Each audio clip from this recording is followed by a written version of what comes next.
Baik, kembali lagi di channel AR Harahap. Nah, buat teman-teman sekalian yang belum melakukan subscribe, tekan tombol subscribe-nya agar tidak ketinggalan informasi-informasi seputar pendidikan dan juga P3K. Yang pertama harus saya sampaikan bahwa kami menganggap guru ini bukan profesi, tetapi adalah sebagai sebuah pengabdian.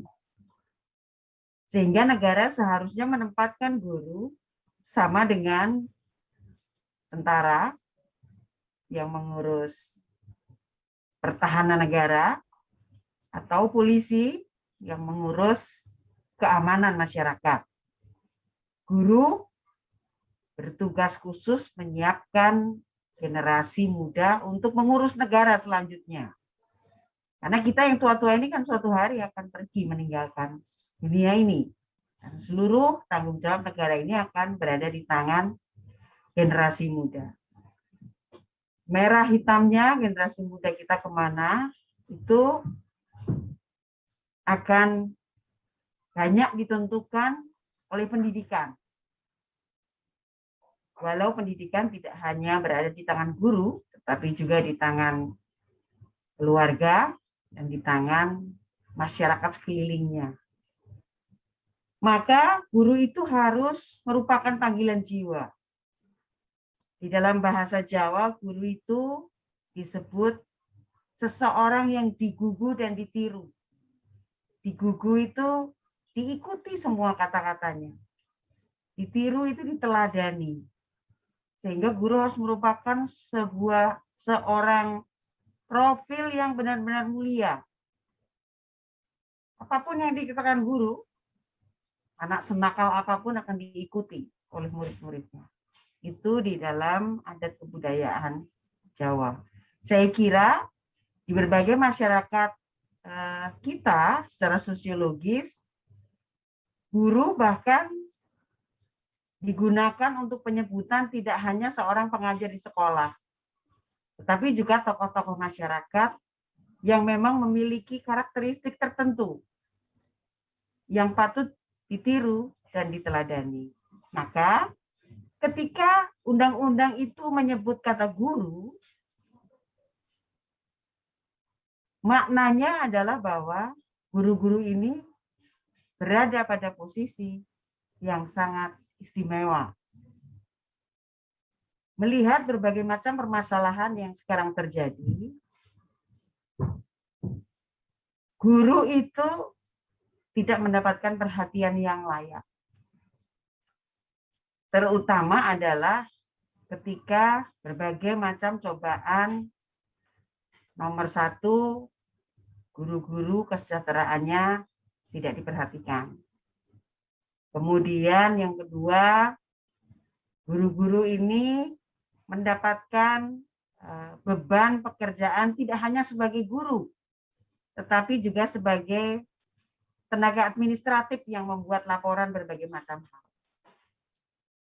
Selebihnya dari itu, sebagai pegawai negeri mungkin, atau sebagai guru yang ingin meningkatkan sesuatunya, itu harus mengikuti pendidikan-pendidikan dengan persyaratan yang berat. Nah, lebih celaka lagi adalah bahwa jumlah guru sudah cukup banyak, tetapi tidak merata ke seluruh wilayah Indonesia. Dapat diartikan menurut kalimat saya yang pertama tadi, bahwa di daerah-daerah yang tidak ada guru, ada ancaman generasi muda kita tidak terdidik dengan baik untuk disiapkan menjadi generasi penerus yang akan mengendalikan, yang akan menjalankan negara ini. Nah, itulah kemudian yang membuat Komisi 10 ini demikian concern terhadap masalah guru. Berbagai macam kebijakan pemerintah di pemerintahan tahun-tahun sebelumnya memberikan semacam harapan kepada guru yang belum menjadi PNS untuk diangkat. Namun itu tidak kunjung datang. Kita menerima berbagai macam diskusi, kunjungan, WA, permintaan, audiensi, dan lain sebagainya dari organisasi guru maupun guru-guru secara personal yang kita kenal, atau melalui jaringan partai-partai yang kita temui. Semakin besar gelombang itu, semakin besar pula ancaman terhadap anak didik kita. Karena ancaman terhadap guru itu berarti juga ancaman terhadap siswa. Nah, pada suatu hari tertentu, saya lupa tanggalnya, ada rapat kerja dengan Mas Menteri, Prof. Nunuk juga hadir. Ada tantangan dari Komisi 10 kepada Mas Menteri. Karena masalah utama dalam proses pengangkatan guru ini tidak hanya berada di tangan satu menteri, tetapi berada di beberapa kementerian, termasuk diantaranya adalah Kementerian Pan-RB, Kemendagri, Kemenkeu, dan Badan Kepegawaian Nasional. Dorongan amanat kita berikan di dalam kesimpulan komisi yang meminta kepada Mas Menteri untuk berkomunikasi dengan berbagai macam kementerian lembaga yang memiliki peran dalam mensolusi bagaimana guru-guru yang kesejahteraannya belum terurus oleh negara ini bisa diurus. Nah, singkat kata, berhasil ada program pengangkatan 1 juta guru honorer dengan uang yang diberikan oleh negara sebesar 19,6 triliun kalau tidak salah dalam 1 tahun. Kemudian dibentuklah panitia seleksi yang terdiri dari berbagai macam unsur yang harus ada dan terlibat. Nah, itulah kemudian mulai perjuangan pengangkatan guru P3K menjadi ASN dimulai. Ya. Namun berbagai kendala kita temui, sebagian besar adanya disinformasi dan beberapa informasi hoax yang diterbitkan oleh orang-orang yang tidak bertanggung jawab yang membuat para guru honorer ini menyalahkan Mendikbud. Kemudian ada pula yang memprovokasi supaya guru-guru ini tidak usah dites, langsung saja diangkat. Akibat dari mungkin keresahan dan keputusasaan selama sekian lama mereka diberikan harapan, tetapi tidak ada kunjung keputusannya.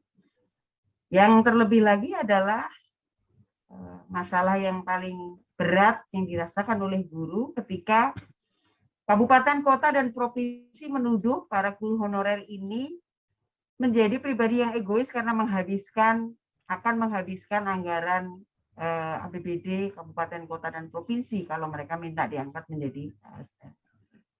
Carut marut permasalahan itu kemudian yang mendorong Komisi 10 untuk membuat panitia kerja. Panitia kerja pengangkatan guru honorer menjadi ASN.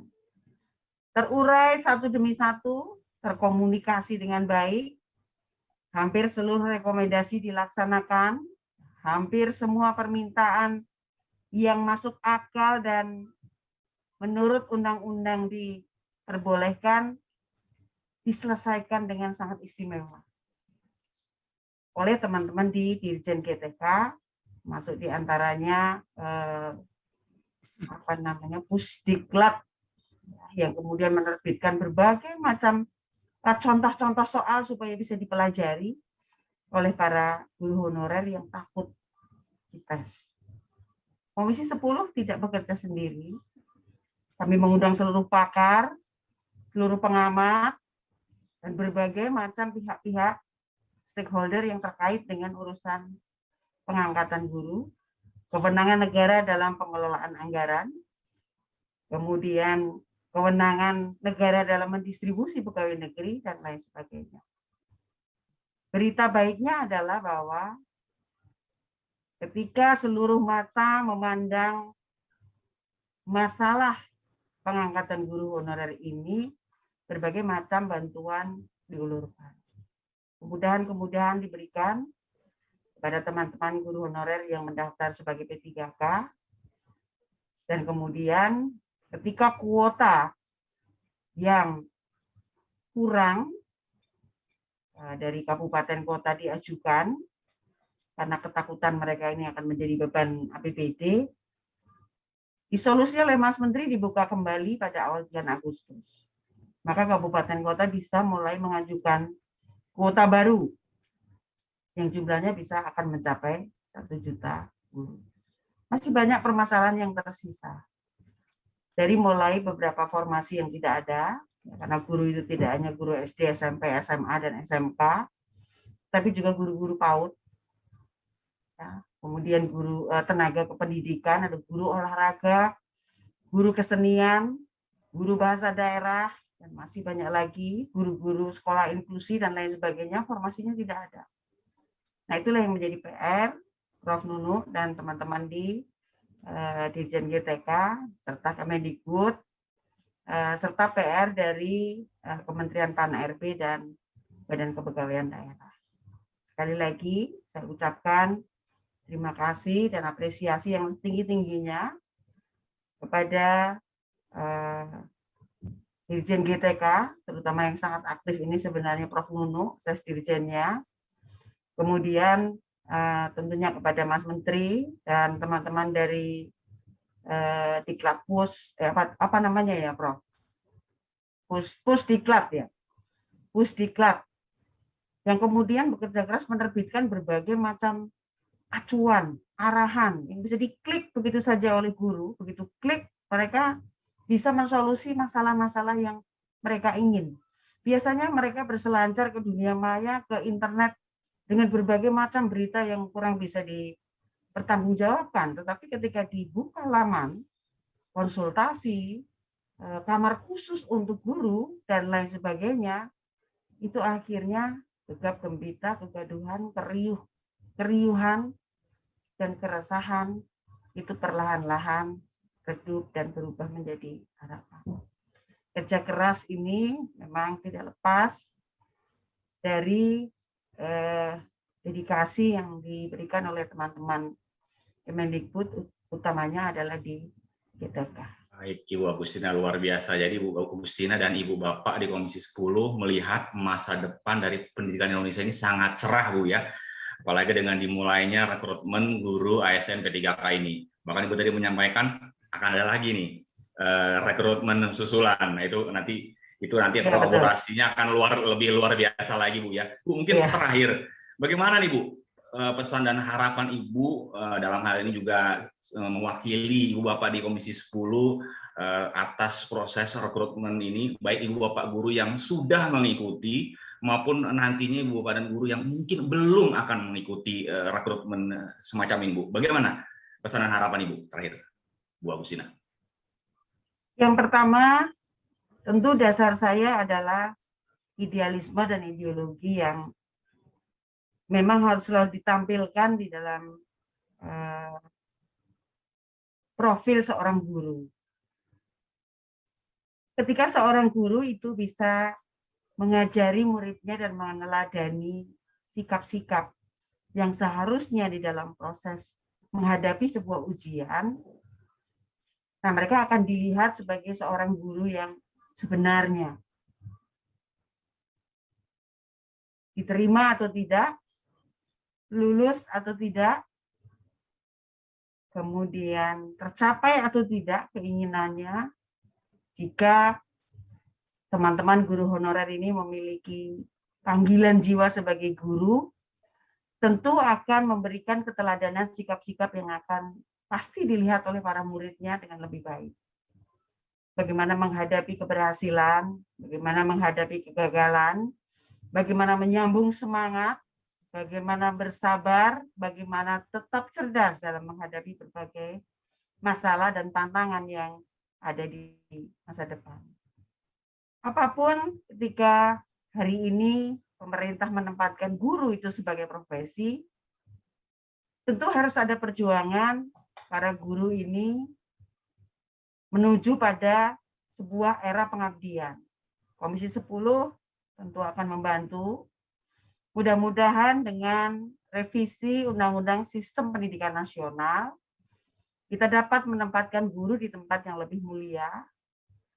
Guru hanya dipasrahi generasi muda untuk dicetak, dikawal, dibimbing, supaya mengenal dunia dan siap mengambil alih pengelolaan negara. Guru tidak akan lagi dibebani dengan berbagai macam laporan-laporan administratif yang sebenarnya sangat sama sekali tidak berkaitan dengan pendidikan anak itu sendiri. Nah, karena itu saya usulkan Prof. Nunung mungkin jika ada kesempatan untuk berbincang-bincang dengan teman-teman secara teknis di Badan Kepegawaian Nasional supaya tenaga kependidikan itu juga diberikan formasi sehingga itu bisa meringankan tugas-tugas guru dalam proses penugasannya.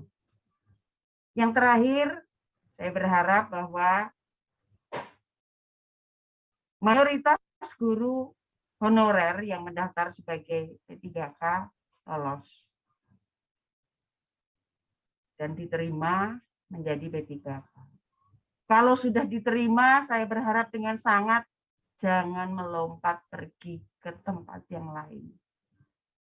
Tetaplah menjadi guru.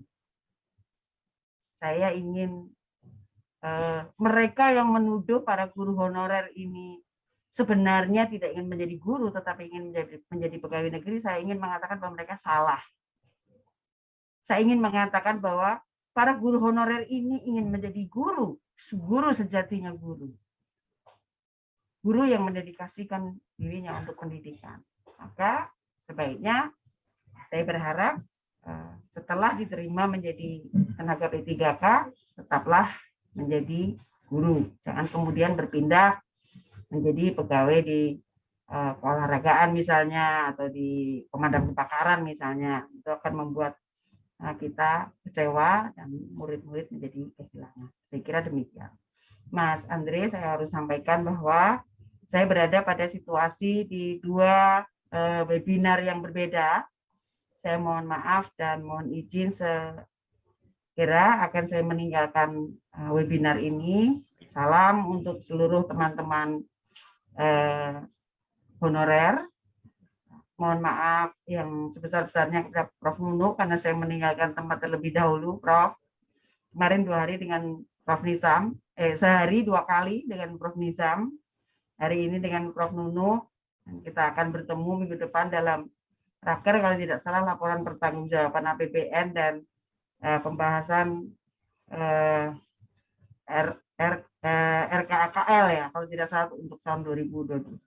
Terima kasih. Wabillahi taufiq wal hidayah. Wassalamualaikum warahmatullahi wabarakatuh.